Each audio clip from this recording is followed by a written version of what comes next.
one moment.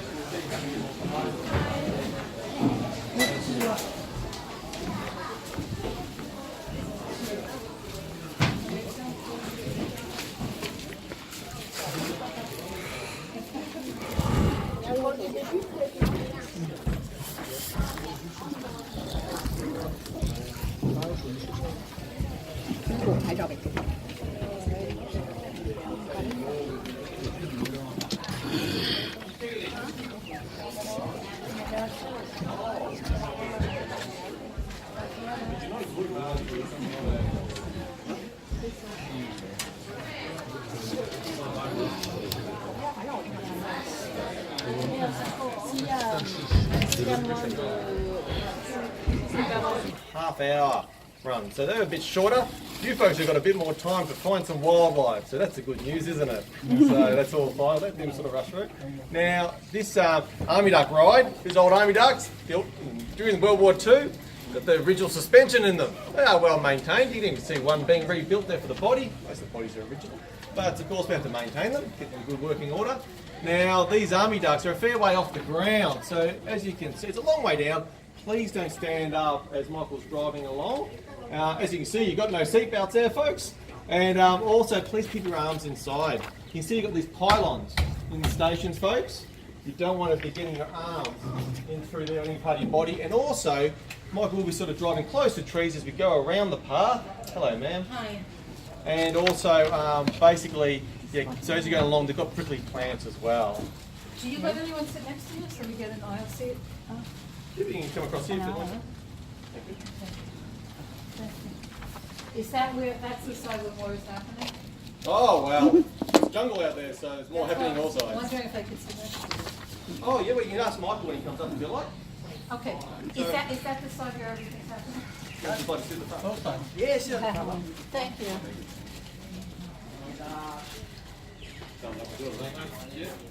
Yeah. How do you get in? If that's going to be too much of a hassle, feel free to sit up the back here. Okay, thank you. You have to see over that side and you can see the side. There'll be a little bit of Mandarin speaking going on beside you there, man, but that's fine. Just wanted to sort of talk to the folks so you can speak. Okay, folks, well, hope you enjoy your tour today. Thanks for joining us. Thank you. Thanks very much for that, Lance, and really thanks for your patience, guys. It's really appreciated. It takes a little while to get all the numbers organised. So my name's Michael. I'm going to take you through the rainforest today, 45-minute journey. If you do have any questions, please feel free just to shout out. I'm more than happy to answer any questions you have. And we'll get started straight away and take lots of photos. It's a really beautiful day out there.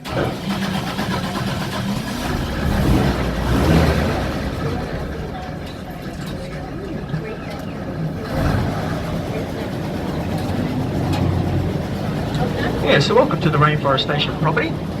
Now you have already, you may have already read a little bit about these army duck vehicles that we're driving around in today. So they are authentic World War II vehicles. They were designed and manufactured in America. It's the left-hand drive vehicle. And they were made in the early 1940s. And so during that time, obviously, the Americans and Allied forces were fighting in the Pacific, but also in the European theatre of war as well. And so what's happened, essentially, is they've used the army duck design as a supply vehicle. So these army ducks are carrying medical supplies, cargo, artillery, as well as troops from the ships up to the shorelines of many of different areas that we were invading. So during the island hopping campaigns, classic example, islands like Iwo Jima and Okinawa, but also during the invasion of Normandy on D-Day as well. And if you have a look at the rear of each army duck, you can in fact see a rudder and a propeller underneath the arch there. And so essentially what we're driving around in is a truck surrounded by a watertight hull, and then as soon as we enter the water, I just have a little mechanism next to my seat that I push forward, and it activates those two things, so the rudder and the propeller. Having said that, it is a 6-wheel drive vehicle, so even once we enter the water, the wheels are still turning all the time, but they're just no longer aid in propulsion and steering, not until we come back up onto the land. And we are very fortunate here at Rainforest Station. As you can see, we do have quite a number of these vehicles, altogether a total of 12. It is the largest collection in the Southern Hemisphere, but the Americans made about 22,000 of these all up. Now, after the tour, just because it is really such a beautiful day today, feel free to wander through the orchard that we have here as well. We've got about 60 different varieties of tropical plants. A lot of them are native to Southeast Asia and the Australasia region. This one here is actually number 18 on your information sheet. This is known as jackfruit, this tree just here. You can see the fruit growing directly out of the trunk on the side. That's a growth form known as cauliflory. It's actually very common with tropical plants. It's where the flowers and the fruit emerge from the trunk instead of up near the tips of the branches. And jackfruit is very, very sweet. Tastes a bit like fruit salad, and it is the world's largest tree-borne fruit. It gets up to about 45 kilos, which is roughly 100 pounds. Apart from all the edible plants we grow, we also grow a few toxic ones as well. So the vine that's growing in that area covered by shea cloth is known as Aristolochia, and it is a very toxic vine that we get throughout this area here. The reason we grow it is we're actually in partnership with the Kuranda Butterfly Sanctuary, and we grow all their butterfly food here on the property because we have about 40 hectares all up. And the Aristolochia is the food plant for the birdwing. So this poster on the left-hand side here, it's one of our really common butterflies. And so, believe it or not, the caterpillars for the birdwing, they eat the toxins in the Aristolochia vine, they store it in their body, and they use it as a chemical defense against being eaten. It's very, very effective. The butterfly itself is also Australia's largest. So the female, which is the one on top, she gets to a wingspan of roughly 20 centimetres. So it's about the size of my hand. And they are very, very spectacular. The colour of the butterfly as well, it's what's known as aposematic coloration or aposematism. Put simply, it's basically just warning signals. So the butterfly uses the colours of its wings to advertise the fact that it's toxic. Bird comes along and eats it for the first time, gets very sick, and then it learns to basically identify those colours as being dangerous, so they avoid the butterfly as a result. Number 1 on your information sheet is actually the host plant, Euodia elleriana. So it's this beautiful native rainforest tree just here. And it is the host plant for the other butterfly, which is really common, the Ulysses. So it's this beautiful blue one just here. So food plant, host plant, basically just means, like I said, that the females lay their eggs on the leaves of this plant, and it's those leaves that the caterpillar of that particular species are eating. Now the tree itself, the common name that we call it is corkwood, basically just because of the texture and the appearance of the bark itself, a bit corkwood, a bit corky in appearance. But we actually cultivate that plant down south. We have plantations of the Euodias. It's because the tree produces chemicals that we can use medicinally. So for example, we extract atropine, which is a well-known muscle relaxant. We extract that from the leaves of the plant. And atropine is used in things like eye drops to dilate your pupils, but also in open heart surgery. They use it to relax all the muscles in your body before they put you under.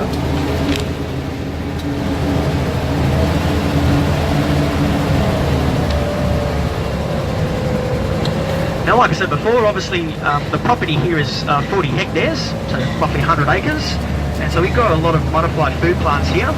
But the majority of the property itself is just covered with rainforest like this.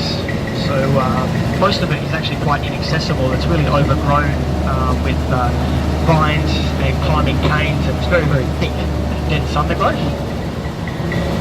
But all the rainforest we are looking at today, it is what's classified as upland rainforest. So it's roughly about 400 to 500 metres above sea level.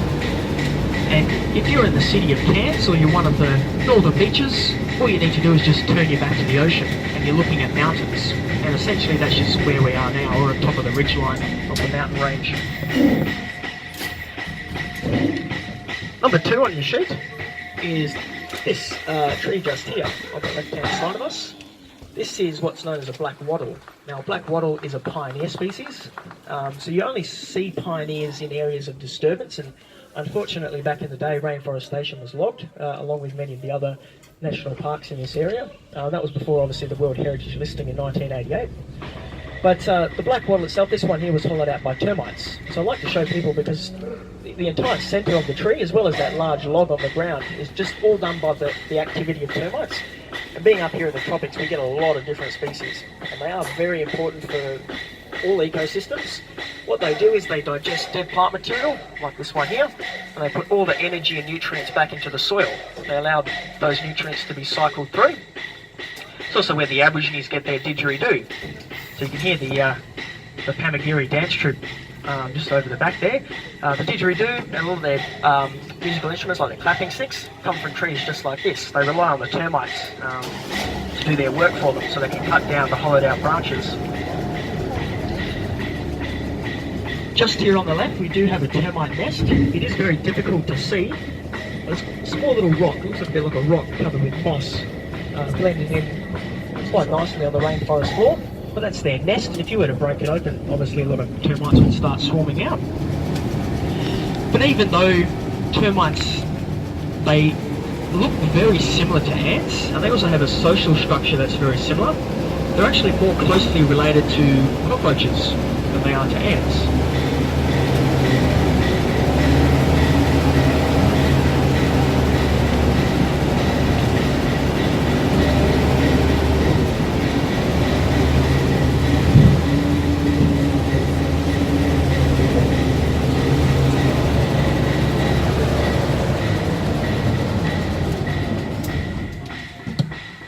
Up here we have number 3 on our information sheet. Yeah, these are really beautiful giant tree ferns. Number 3 on your sheet. These ones, the 2 individuals we're looking at, they'll probably be about 60 years old. But the actual species of tree fern, this one here, is dated back at about 150 to 200 million years in the fossil record. So it goes all the way back to the Jurassic period, or the Mesozoic era. So when the dinosaurs were roaming through the landscape here, these guys were growing right alongside them. That's why they, like I said, call them dinosaur trees. For the Aborigines that were living in these areas, these giant tree ferns were a source of food. You can actually eat the centre fronds that come out from the crown. You cut them down, you cook them, and they taste a little bit like asparagus. Quite nice. They're very high in antioxidants and iron. I have tasted them before. Got a bit of a stringy texture, but they're not too bad. But it's what these rainforests represent that make this place very special. So like I said, if you do go back 150 million years in the fossil record, you're going to find some very interesting organisms and a lot of really ancient plant species.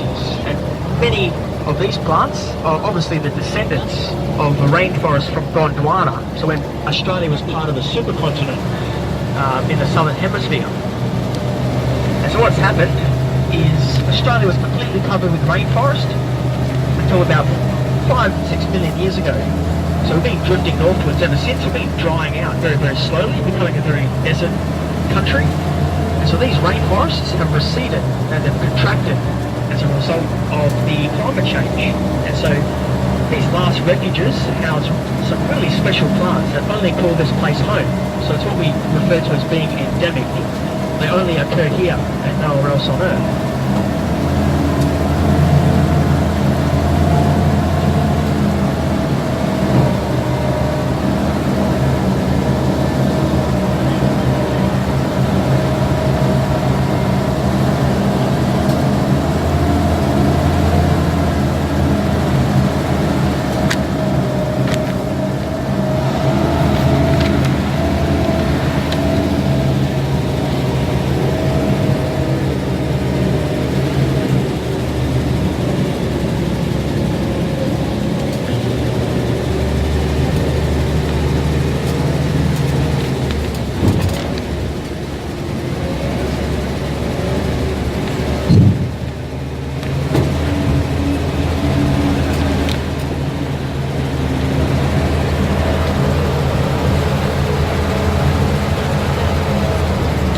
Interesting plants we have coming up. Just up here in the far left hand side of the canopy we have a few basket ferns. Those are those large clumps of brown leaves that are on the trees. And then a bit closer to us on the ground we also have an elkhorn fern. This one growing on the ground here, and then we also have a beautiful staghorn a bit further up here. So all these types of plants are epiphytes. They're really common characteristics of these areas. Epiphytes obviously being any plant that grows onto another plant without being a parasite. So obviously parasitic plants harm the host tree that they grow on. But this elkhorn fern here was actually growing on the dead trunk beside us. This was quite a few years ago. It was growing quite a way off the ground. The reason they grow up there is to essentially use the host tree as a structural platform. The higher they are, the more sunlight they get access to. Generally speaking, there's not too much sunlight on a rainforest floor, except where there's walking tracks, where we are now, because obviously we clear all the trees to build a walking track. Now, being off the ground means that they no longer have access to the soil. And so what these plants do is essentially they capture leaf material. So falling leaf material goes into the ferns, decomposes, and they make their own compost. And it is in fact a very effective way of basically getting all the nutrients that they need. And they also perform what's known as cloud stripping. So even though for example it might not rain a lot during the dry season here, because we are highly elevated, we do get a lot of cloud cover that passes through, and those epiphytes have the ability to essentially just strip the moisture directly out of the air. They act like large sponges, and yeah, they are very effective at doing that. And then they also provide homes for many animals as well. So obviously they give off a lot of heat during the decomposition process. You usually find snakes and small lizards like skinks and goannas hiding away in those types of plants.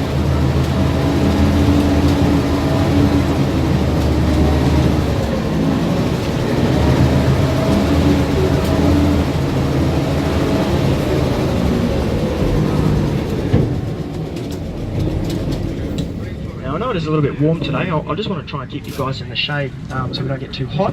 But I'd just like to quickly show you this plant over here. It is one of the more dangerous species that we have in the area. So it's number 4 on your sheet, and it's what we call a stinging tree. Yeah. So this one just here. So it looks really harmless. It looks like you could come across it and touch it, and it just looks like a bit like a weed almost. Sorry. But the plant itself is very dangerous. So it has it's covered with very, very fine hairs made from silica. They're like little needles, and so if you accidentally touch the plant or the leaf, the needles break off into your skin and they inject you with a neurotoxin, which is a poison that acts on your nervous system. It is reported to be extremely painful. Some people liken it to being set on fire or having a really intense burning sensation in the area. Now, the reason the plant does this is it's trying to defend itself from being eaten. But at the end of the day, even though it is quite effective, it's not 100% so. There are a few animals that have indeed built up an immunity, even to the toxins of this plant. So it's a bit hard to see, but as we drive past, you may be able to see 1 or 2 small holes that are in the leaves. Yeah, they were done by the caterpillar for the white nymph butterfly. So there is in fact a butterfly species that uses it as its host plant. And quite even more remarkably, there's also 2 marsupials. So we get a little rainforest wallaby, it's known as a little paddy melon. They eat the leaves, as well as a green ring-tailed possum. So it's not impossible, and sort of think of it a bit like an arms race. So the plants are trying to defend themselves by coming up with defences, whether they be mechanical, like spikes and sharp edges, or chemical. And then the plants are trying to, then the animals are trying to outdo them and trying to come up with immunities for those defences so they can eat the leaves, and sort of keeps on going like an arms race. Yeah. The Aborigines, they call that plant Gympie Gympie. In their language, Gympie means bad or evil, so it's a pretty good description, really. But their treatment method for the sting of the plant is very similar to what we do today. So if I was stung by that plant, the best thing I could do is try to find something with a sticky surface or adhesive surface like duct tape or waxing strips or hair remover. And I put that on the area that's been stung, and I'm trying to get those hairs out of my skin. The Aborigines would do something quite similar. They would extract the sap from the root system of the stinging plant itself, which is very, very sticky, put that on the area that had been stung, wait for it to dry, and then they were able to scrape it off with a rock and usually get most of the hairs out.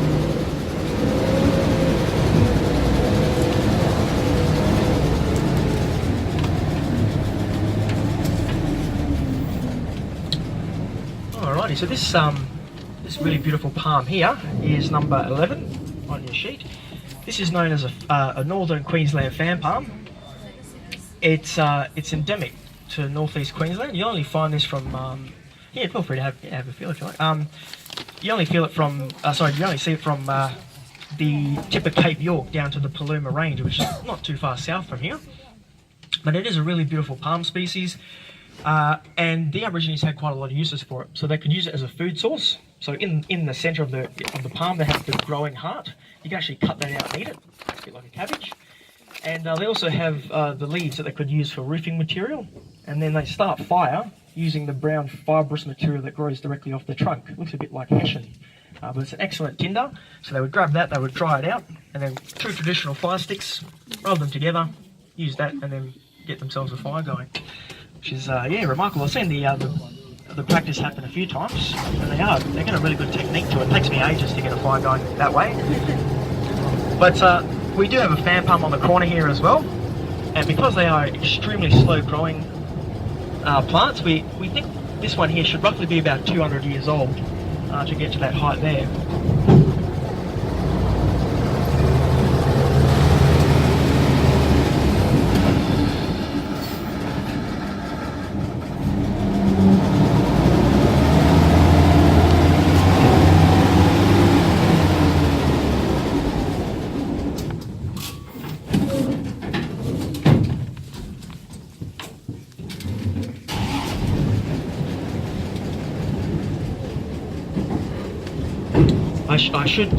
I should admit we've actually done just a few modifications to these army ducks. One of them, thankfully, we ended up putting power steering in them. We only finished that last year. They used to be about a 7-point turn back in the day. Good arm work out though. And just up here we've got some more beautiful giant tree ferns.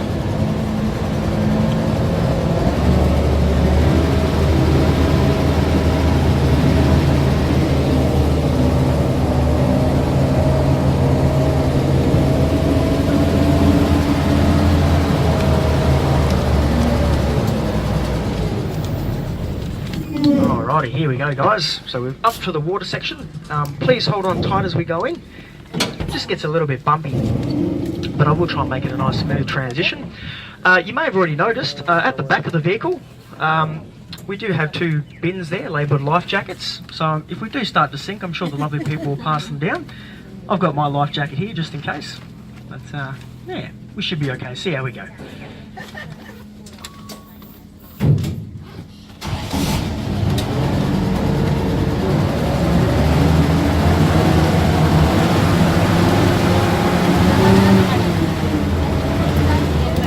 That's actually a really good question. No, there's no crocodiles in the water here. The reason being is because of where we are. So we're on top of the mountain range. For a saltwater crocodile or a freshie to get up here from the coastal plain, they'd have to climb up the escarpment essentially. So really large waterfalls and really steep rocky faces.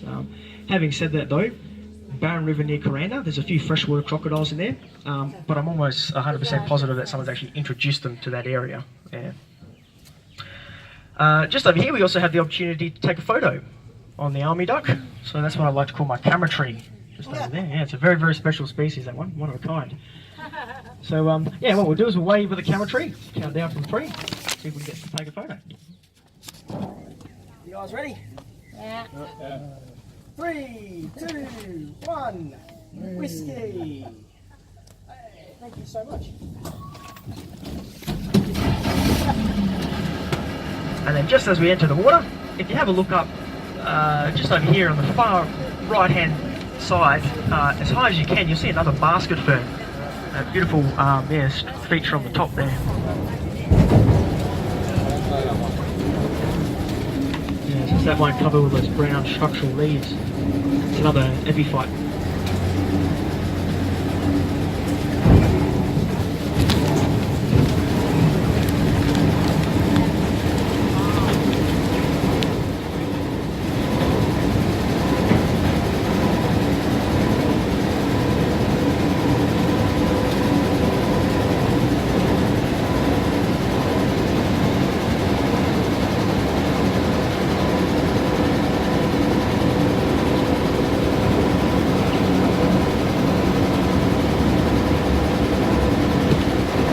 Still touching the bottom of the waterway. It's not until we get to about here that we slowly start to drift off, we start floating. And just like that, I've engaged the rudder and the propeller. So we are now officially a boat.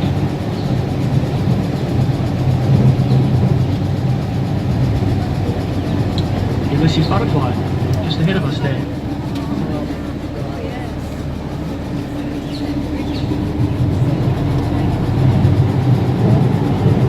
They are truly very spectacular. One of my favourite ones that we get up here. We get about 250 different species of butterflies up here.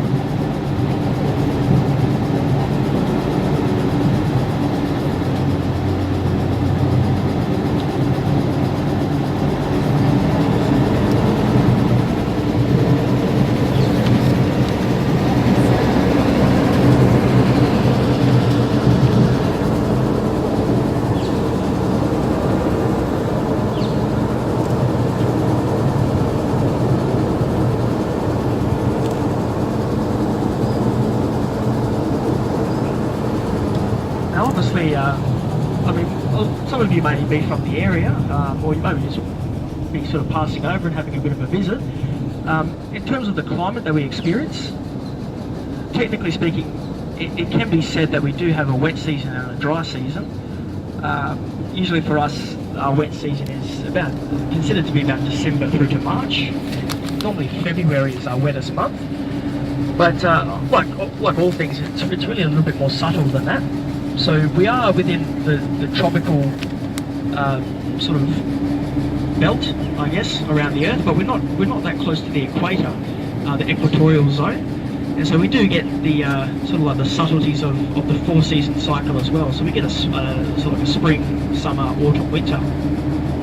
Even though most of these plants are evergreens, so when I say winter, you're not going to come here and it's all going to be bare with no leaves. Most of them retain their leaves all year round. But you do notice, especially in autumn, a lot of the rainforest seems a bit thinner. A lot more leaves are dropped during that time. But and even during our dry season, like at the moment, we're coming to the end of it, we still get a little bit of rain from time to time that comes through. But we expect about 2.5 to 3 metres of rainfall during the wet season on the property here. Most years we get that. You can actually see where a lot of the water line gets to around these banks here as well, so it usually gets up quite high.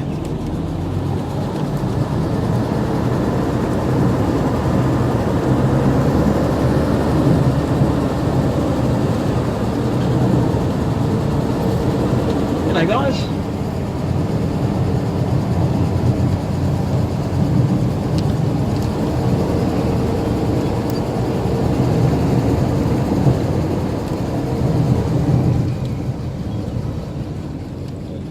Just up here we have another termite nest.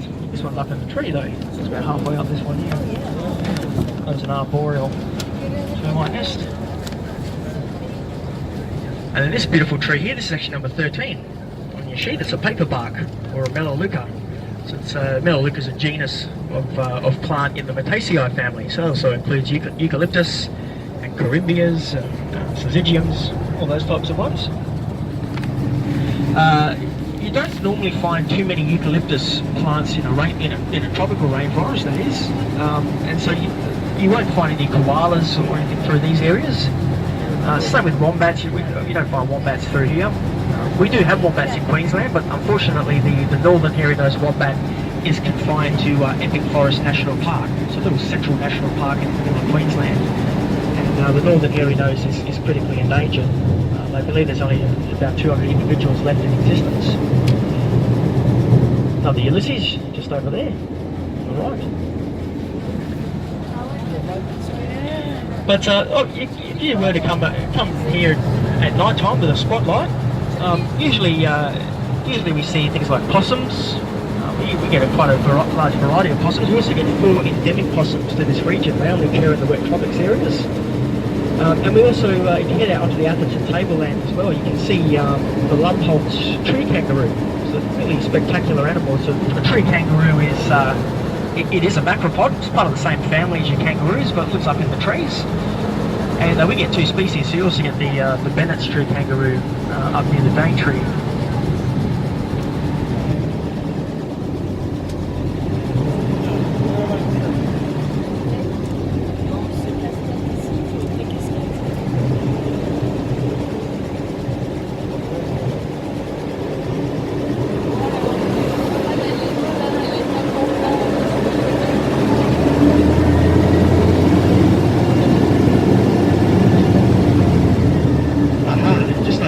left, I've spotted an eastern water dragon. So there is a tree that's hanging over the water here. It's another corkwood, so the one that we had a look at the very beginning of the tour. Sitting about halfway up the trunk of the corkwood, we have an eastern water dragon.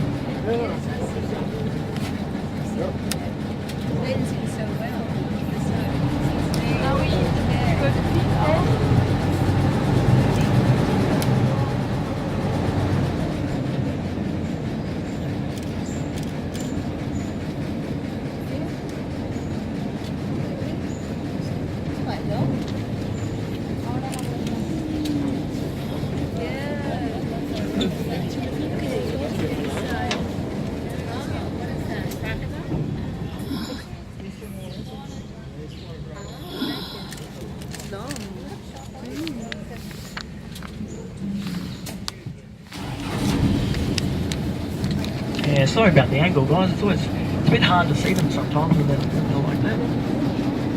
But yeah, they are really quite nice dragons that we get in the area. That one there's a male, so you can tell by his coloration. But he also, when I went underneath and had a look, he has a red chest, sort of red, bright red flush chest. So the males during the breeding season, they sort of get these really nice, bright, vivid colours. But the eastern water dragon, you find that all the way up and down the east coast of Australia, and down in Gippsland and Victoria, they've also got another subspecies of that one as well.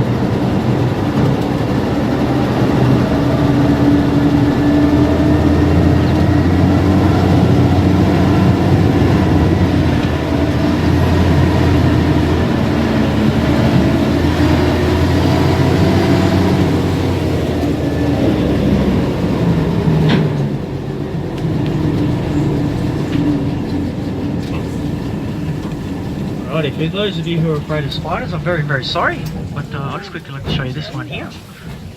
This one's known as a golden orb spider. Yeah. So, yeah, the golden orb spider, that's a female. Believe it or not, as we drive past, if you have a look really closely, you may see a few little specks on her web. They're the males. So they're actually about 1,000th per size. It's a bit hard to see, but if you see the web at the right angle, you'll see that glint of like golden sheen of her web. That's why they call them golden orbs.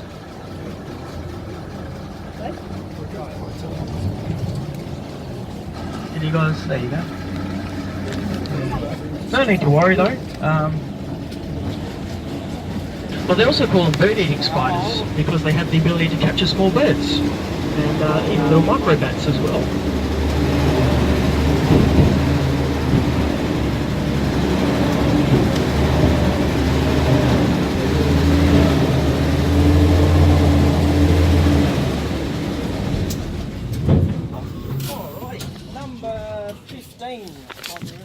Sheet.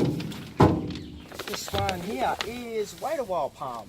This is a really common climbing palm species that we get all through the area. In Australia altogether, we have 8 different species of it. But you guys are probably familiar with this being called rattan. So it's used for making cane furniture. Yeah. So in its natural state, obviously, rattan is these long, skinny canes that are climbing up towards the sunlight, and they're covered with very, very sharp spikes. And underneath the leaves, they have hooks. And they also have these long, thin tendrils that hang down from the plant as well. And these are what you've got to be just a little bit mindful of, because if you do get hooked up on it, yeah, it hurts a little bit, to be honest with you. But yeah, that's why we call it wait-a-while, because you're walking through the bush and you accidentally get yourself hooked up on them. And yeah, you normally have to wait a while to get yourself unhooked. Yeah, like that. But yeah, so it is harvested up in certain areas, and it's used for making the cane furniture. I did harvest a little piece of it earlier, just to give you an example. So what happens is once the cane itself reaches the canopy, it goes through a natural shedding process. So it actually loses all the sharp spikes itself, and you end up with the smooth cane just hanging down from the canopy like that. You can come along and give it a cut. And all the uses, it's fresh drinking water inside. You can hold it up and put your mouth on the end and just use it like a big straw and have a drink. And also, like I said, the reason they use it for making furniture is even though it's strong, it's very, very pliable. So you can sort of mould it in all sorts of different shapes, like chairs and tables. Aborigines, obviously, they use this stuff for weaponry, but also for the framework for their huts. They call them bayou. And well, you can also, like, it is quite fibrous on the inside, so they were known to actually pull it off in these long, thin strips and weave them together and make baskets and a variety of different things. I will pass it around so you can have a bit of a twist and a bend. Don't worry if you break it, we've got plenty of it. Unfortunately though, they did have one use for it back in the day that was pretty nasty. All the poor young kids at school used to misbehave. Used to get 6 of them, apparently. But yeah, there we go. Have a bit of a feel. But yeah, like I said, it is a palm, so it's part of the same family as all your other palms, and it does produce a fruit. Tastes bloody awful, but yeah, it'll keep you alive if you ever don't have any food on you in the rainforest. And I've got there's actually one that's fruiting at the moment, a bit further down the track, that I can show you as we go past.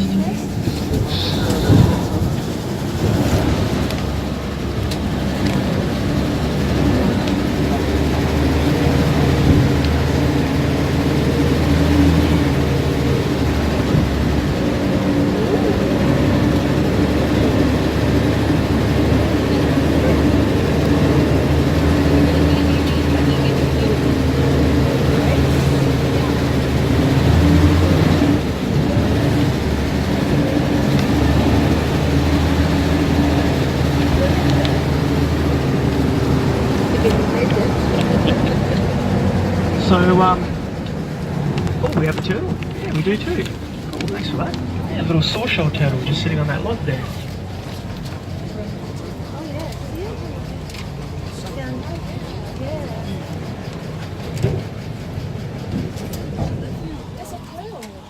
Yeah, that's a turtle, yeah. So that's a little sawshell.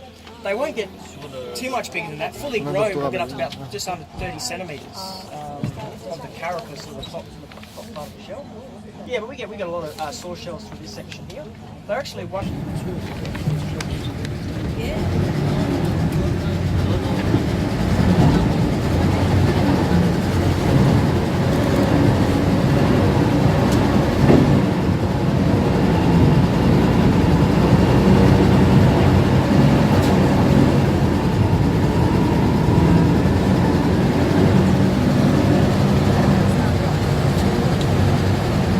Just over here on the left, we have the fruit that I was mentioning about the wait-a-while palm.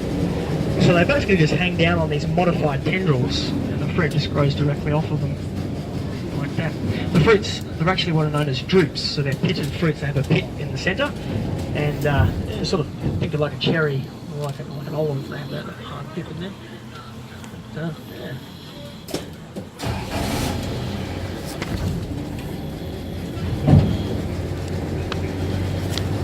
So coming up on the right as well, you will see a spillway.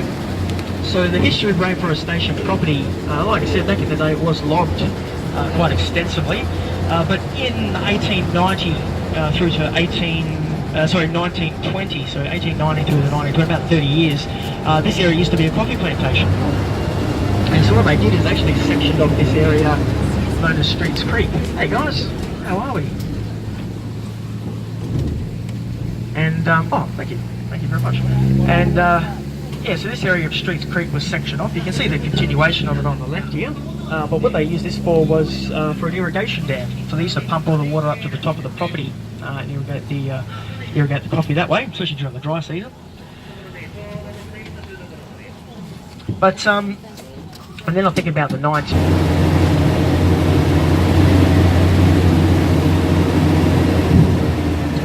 And just here on the left, we have bananas. This tree here is number 16 on the sheet. This is known as a red dacker. Unfortunately, we get a lot of fruit bats around here. They've basically just eaten all the bananas as soon as they came up. But they left the flower, which is that purple feature hanging down from underneath. And the flower's edible. You can actually cut it down and pull the petals off and use it in salads, and people use it in a variety of dishes. And then the plants next to them are coffee. So that's coffee Arabica. Coffee Arabica here. So these are just the remnants of the plantation, no longer harvested here anymore. So what we do is we just leave the fruit on the plant. That's why the fruits on that one is black. It's supposed to, when they ripen, they go from green to a beautiful red colour. That's when you pick them. But we just left them there, so they've now gone into a sort of a black state. But we have We had a really good flowering season at Skybury this year, which is a coffee plantation not too far from here. So we're hoping next year you get a really good crop that comes from that. Believe it or not, though, the coffee bean itself. So basically, each fruit that you find on the plant usually has 2 coffee beans inside. But the coffee bean is just the seed of the plant. It's not technically a bean. A bean is a type of seed, but it's a seed that belongs to the Fabaceae family, which is your legumes. So all your legumes essentially